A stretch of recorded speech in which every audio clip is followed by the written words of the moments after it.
Welcome to this episode of End of Life Conversations. I'm Reverend Wakil David Matthews. And I'm the Reverend Mother Ana Luisa Armendariz. In this podcast, we share people's experiences with death and dying, grief and loss, and the end of life.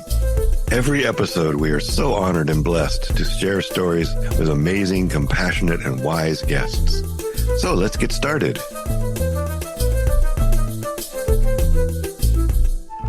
In this episode, we're going to welcome Reverend John Mabry.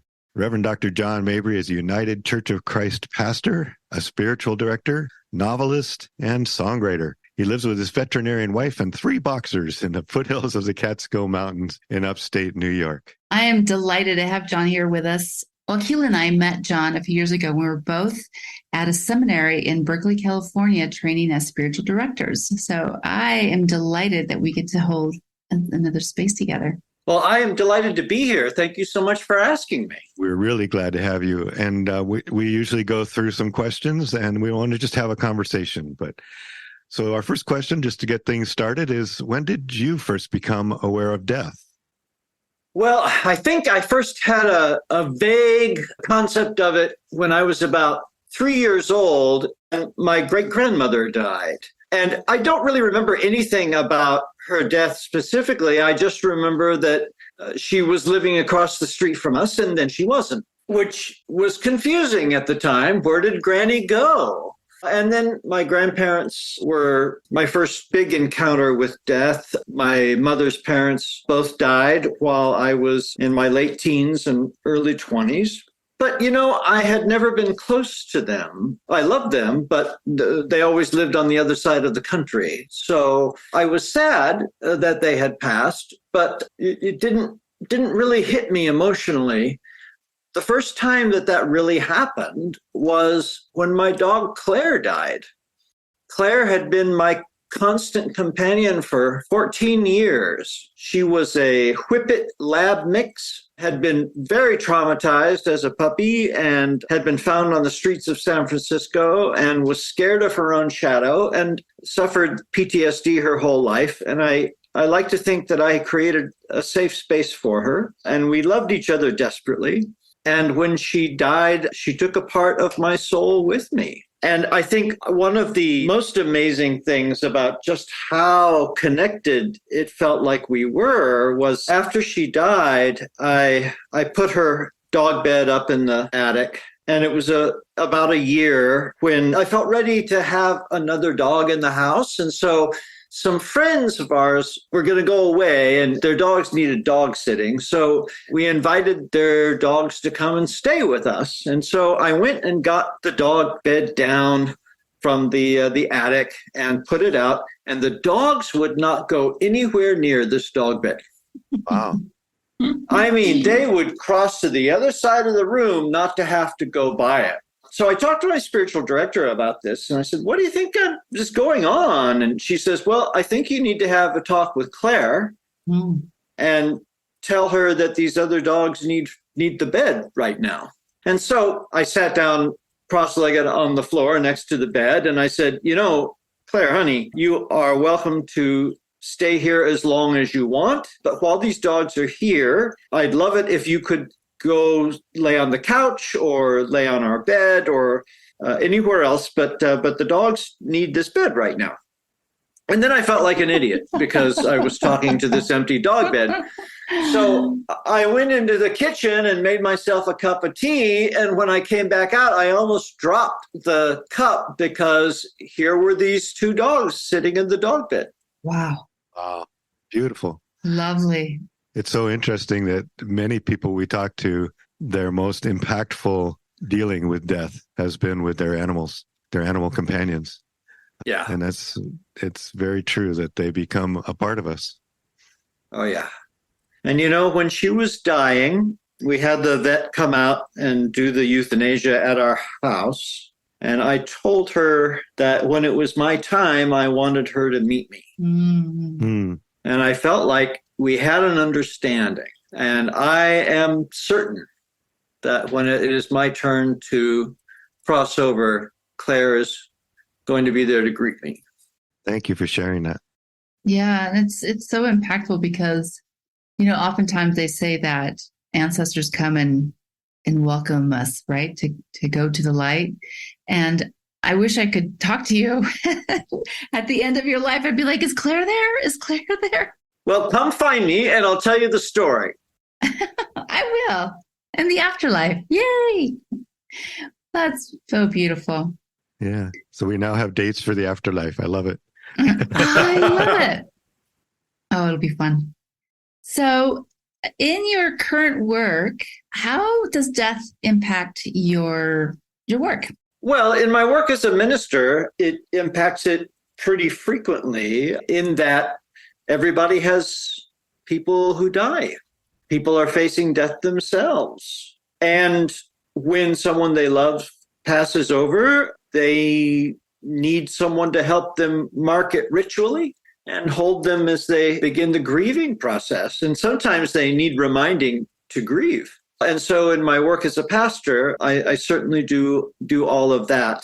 And some of my richest experiences as a pastor have been accompanying people through the mystery of death and accompanying their families. And in my work as a novelist, I actually think that it is through literature that most of my ideas about death have come. I would say that Charles Williams' novel, All Hallows Eve, is the most important book in my life. And his book, it opens with two young women who don't realize they're dead, but they've just been in a plane crash, and eventually it dawns on them that they are. And as they come to grips with who they were and who they are now, they move toward either community or isolation. And I find that those are always the choices that are before us. Oh, yeah. And in Williams' universe, Williams, by the way, was best friends with C.S. Lewis and a good friend of J.R.R. Tolkien's, too. They used to get together every Tuesday and read each other their work. And so their works actually have a lot in common. But in Williams' understanding of things, what we call heaven is community. Mm. I like that. And what we call hell is isolation. Yeah. And Williams doesn't believe that God sends anybody to heaven or hell. People choose community or they choose isolation. Mm. And if you cultivate community in this life, then you will pass over into community. And if you cultivate isolation in this life, you will pass over into isolation. You always get exactly what you want. That's pretty powerful. It is. Wow. It is. Because anything else would be coercion. Yeah, of course. Yeah. Our friend last time told us a story about death and working with a family, and his words were, death is a unitive experience, or can be, or should be, perhaps, yes. A community experience. Made me think the same thing, Yeah. Ideally, death is a community experience. It doesn't have to be. You can choose otherwise. But in a good, ideal situation, it can be a community experience. And one of the greatest examples that I can think of that is one of my dearest friends was a woman named Margaret. She had been my English professor in college. And then when she retired, she moved up to the Bay Area and she started attending my church. And, in our church, we write a lot of our own liturgical music, a lot of our own labyrinth songs, which are very similar to like Taizé or Sufi songs, Dances of Universal Peace songs, that kind of thing. So when Margaret was dying, her family invited the members of the church who wanted to come to gather in her hospital room. And 24 of us showed up, and we brought our guitars, and for the next 3 hours we sang to each other and to her.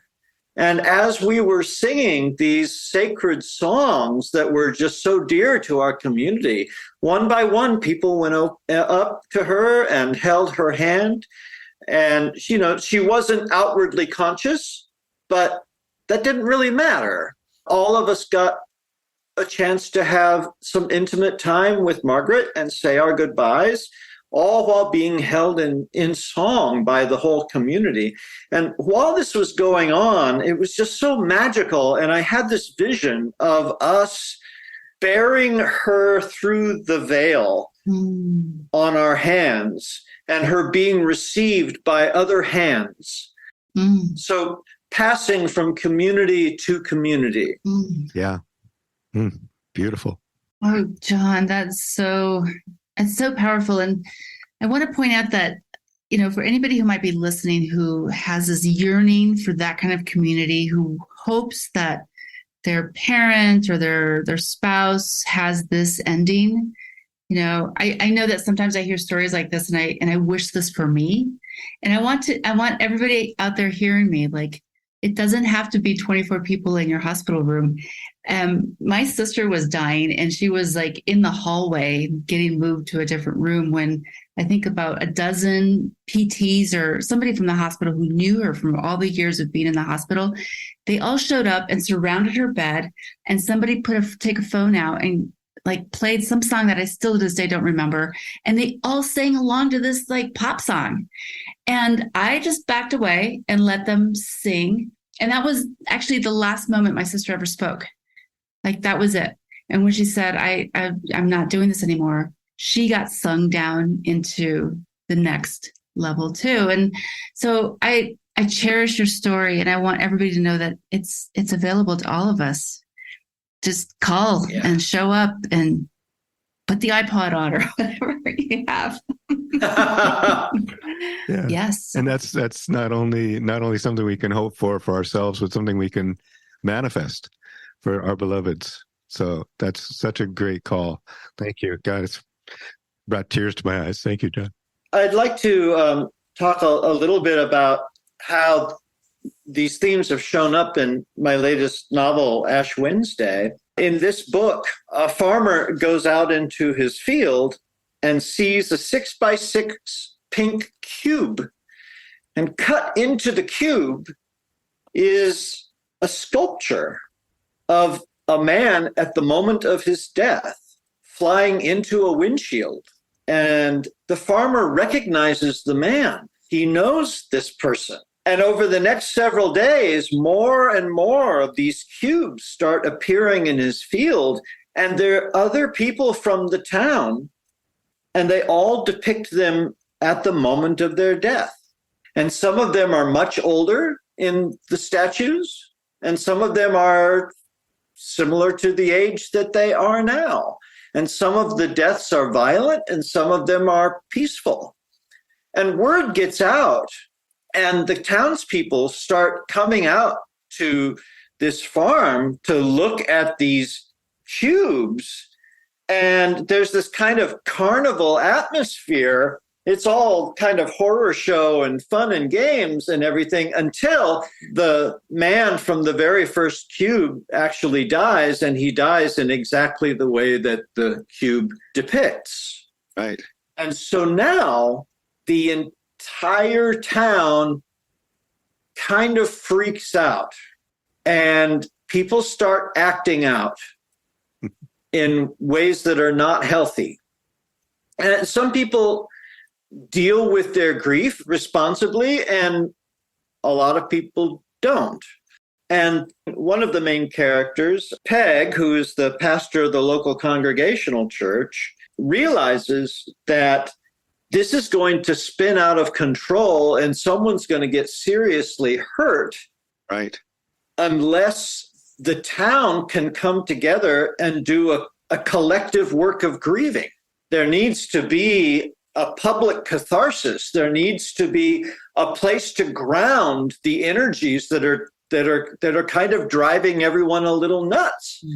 And so the town is in the California Central Valley, but most of the townspeople are immigrants from Sweden. And so there's this Swedish tradition of a longhouse where you build a fire pit in the middle of the longhouse and you set it ablaze, and people bring their grief and put it in the fire in various symbolic ways.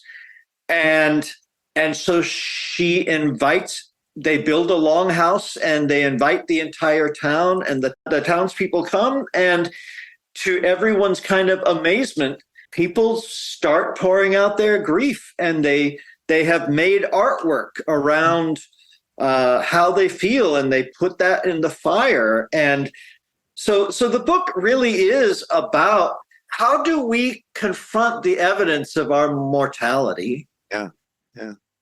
When we come face to face with the fact that we will die and that we can't escape it, how do we deal with that?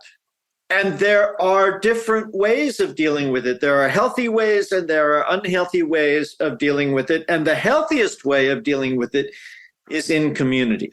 And in communication. Yeah.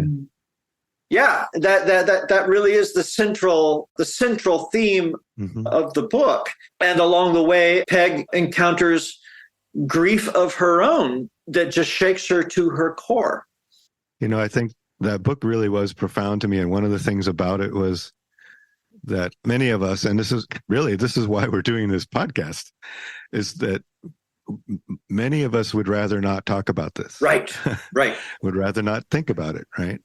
And so in this book, a town is not given the choice anymore. Guess what? It's in your face, Yeah. And the reason and how that plays out with the different people in the town it is fascinating and revealing and also very real. I think part of the reason that many of us choose to ignore it is because of that, maybe that fear of the way that we would respond, and the fear of lost control, of a loss of control. There's a lot of fears around that, and we may get to it, maybe get to the question later about your own fears. But thank you for sharing that. I really did find that a profound reminder of how we forget, or how we choose to forget, and just what might happen if we had no choice and we had to remember. Yeah, that was great. I have a question. So your book has been out for a year. How have people received this? How have they integrated this notion of collective grieving? Well, it's hard to get noticed as a novelist these days. So I wouldn't say that very many people have read it, but those who have read it, I think, have not just enjoyed it, but I think have been very moved by it. I've gotten just some amazing letters, and some of the reviews that are up there on Amazon have moved me. I certainly think that it has helped some people process their own grief and helped them navigate approaching their own mortality. The gestation of this book and the writing of this book happened during COVID, and in some ways it's a mirror of that, because as a culture, as a civilization, we were confronting our own deaths. It was on our doorstep. The angel of death was passing over, and we never knew whose house it was going to stop at. And we knew people who were grieving, and there were so many losses beyond just the loss of life that we were grieving: the loss of freedom, the loss of community that wasn't virtual. Yeah. There was so much that we were grieving. And all of that was just poured into this book, because I was so fascinated with the notion that what we were going through was a collective grief process. And so I wanted to explore what a collective grief process looked like, and the implications that had for community or isolation. Yeah, we all were dealing with isolation, loneliness, in many cases, very deep sadness, fear of the unknown. Yeah, all of those things that go along with grieving and go along with end of life, kind of hand in hand. And it almost feels like your book is still extremely pertinent, because we're still 3 years from that start, and it's still not over. It's still not gone. And we're still seeing all the issues that have been born from this. There's still sadness and isolation and fear And our collective grief is still not done. We're still not finished. And I feel like just thinking about this with your book right now, people make assumptions that they're past it and they're out and their lives are normal. But when you get to really sit with people, they've lost parts of themselves that don't have a job or have an isolating job, or they lost neighbors or their parents or their pets because it was strange to go into vet's office. I mean, we have so many little pieces of grief that we could attend to and don't know how to. Yeah, exactly. I think just giving ourselves and each other permission to feel grief and to express grief is a profoundly countercultural thing, because we, I think we have an allergy to what we consider negative emotions in our culture. Yeah. Mm-hmm. And that is just so profoundly unhealthy, because what do we do with this energy? Yeah. Right. We bury it. We bury it. Exactly. Exactly. It becomes our shadows. One of the things that makes me crazy as a pastor is that I will find out maybe weeks after the fact that one of my parishioners' dog or cat has died, or a family member has died. Why am I hearing about this 3 or 4 weeks after the fact? If a parishioner's cat is dying, I would love to come over and anoint the cat with oil for healing and rest. Hallelujah. And cry with them and hold them, the parishioner, and ask them what they need. Mm-hmm. And why is that a shameful thing? Why is that an embarrassing thing? Yeah. Just because it's a pet. It sounds like that's the challenge, right? Is having people feel like they can actually tell all the aspects of their lives that are in need of anointing and bearing witness to, right? Like any number of things could be amenable for you to show up. Yeah. Yeah. The Sufi saying of "die before you die," is in recognition that we have little deaths every day. Each breath in its own way. You expel your breath, you've just given up your breath of life, and now you get a new one. You make room for a new one. And of course, the losses that we're talking about, the larger losses of pets or animals or jobs or partnerships or relationships, or so many things, faith in our government. Yeah. Or a tree in the park. Like I have been grieving the loss of a tree. Like I literally have to go by it all the time with my kids and just be like, I'm so sorry that you just couldn't make it here. Like it's been hot, it's been hard. And, my kids are used to it, but there's hundreds of people passing every day. Yeah. And there's this tree that's died in the middle of this field. And it strikes me so much every day when I walk there. I think I have an advantage in some ways, because I'm a very emotional person who wears their heart on their sleeve. Unlike my wife, who is from Vermont. And if you know Vermonters, that's all you need to know. They're she has emotions, but she doesn't really show them very often. And I remember when my dog Judy was dying, we had to take her into the vet. And when the vet gave her shot, I was inconsolable. And I wailed, and I threw myself on her neck at the moment of her death. And I screamed, "Jesus, come get your dog." And that was the most honest prayer I've ever uttered in my life. Mm-hmm. And I'm so glad that I didn't let shame stop me from grieving her in that moment, because it was also an expression of love. Yeah, exactly. For her, which I think those bonds go beyond death. Agreed. Mm-hmm. Definitely. Yeah. Well, thank you. You're moving right through this really well. You've managed to pick up some of the questions we didn't even have to ask.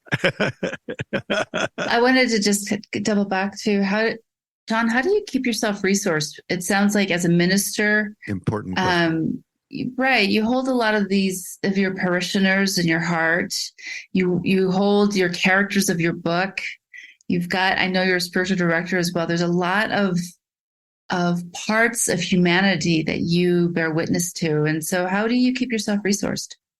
I'm in the middle of kind of a huge grief event at the moment. Earlier this year, I suffered sudden severe hearing loss.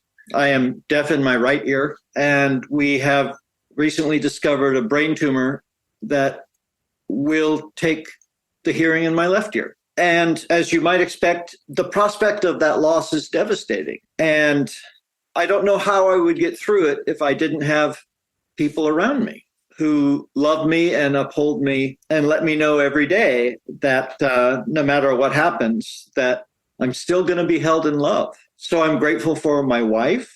I'm grateful for the people at my church and at the church that I serve. I'm grateful for my friends who call and say, what can I do?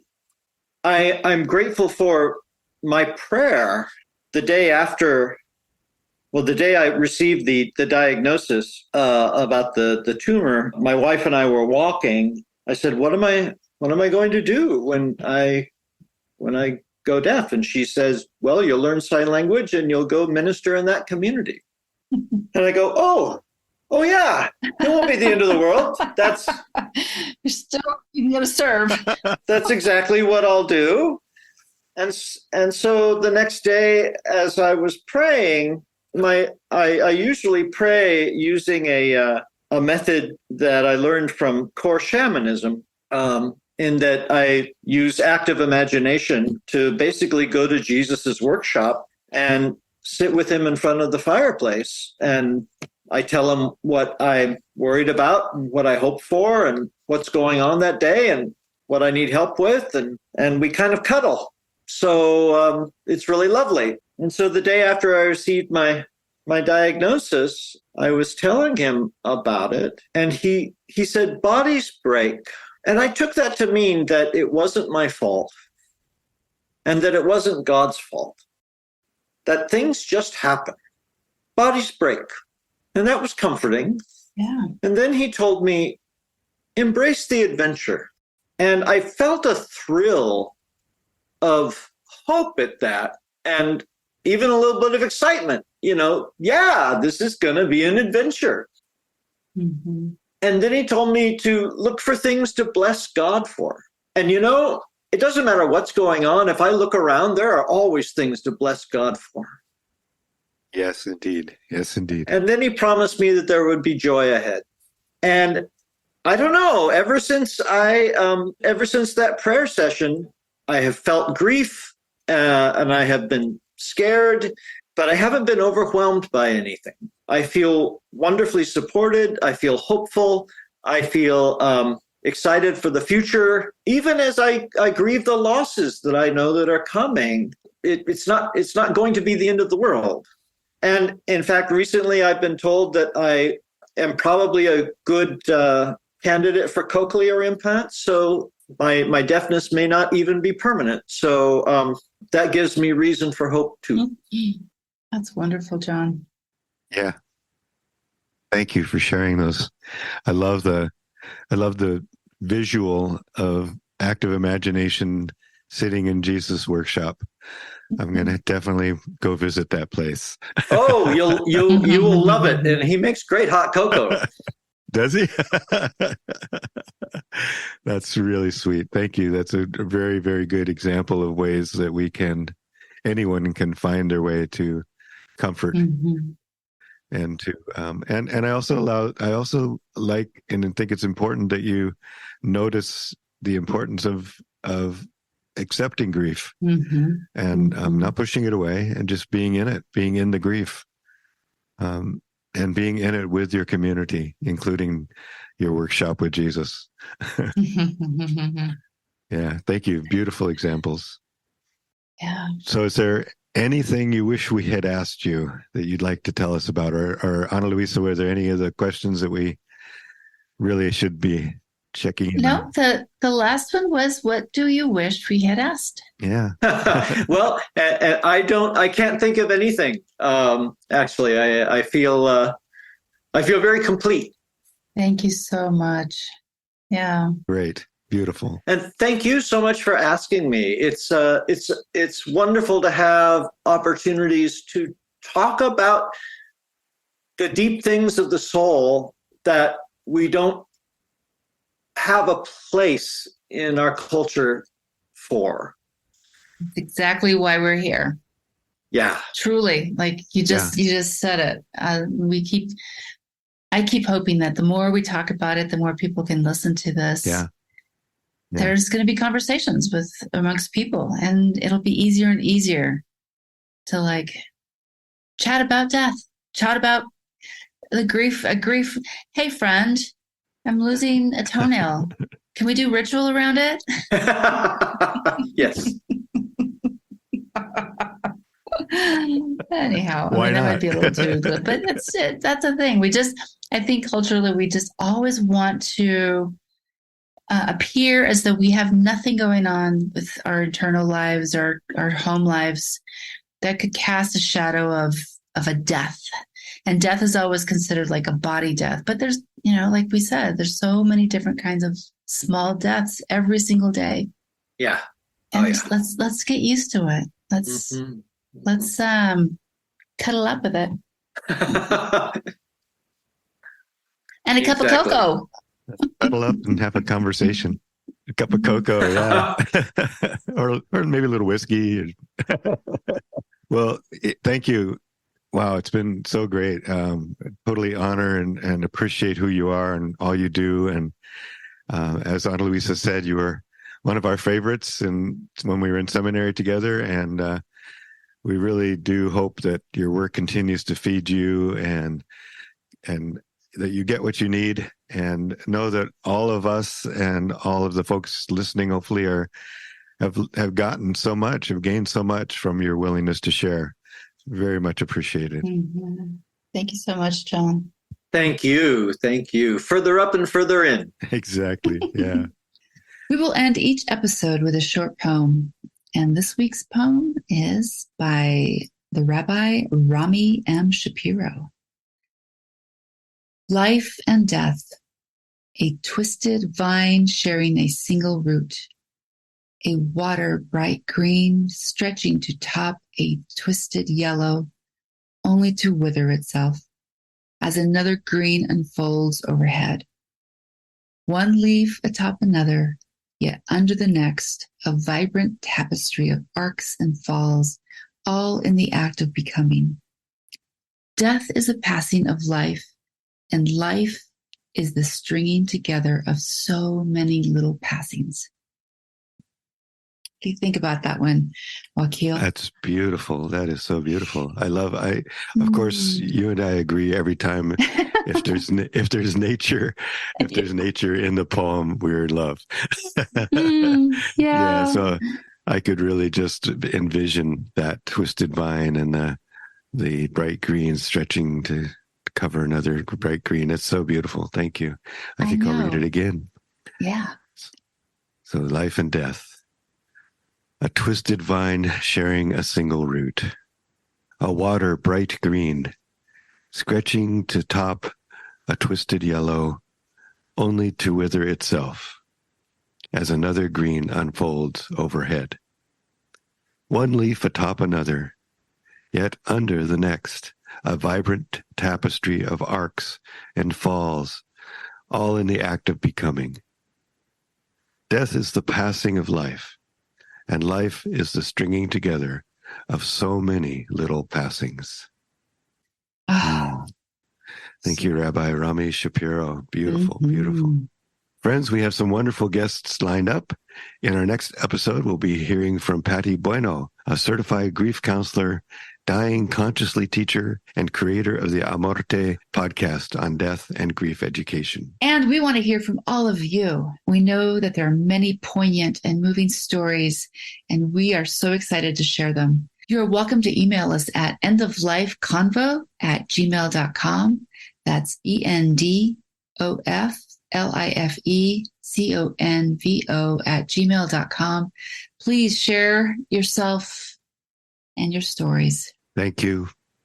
See you next time. Adios. Thanks so much for joining us on the End of Life Conversations. We appreciate you and look forward to sharing our stories. Thanks to my daughter Lucero and Nico Rush, who have cheerfully assisted us as our editors and tech support.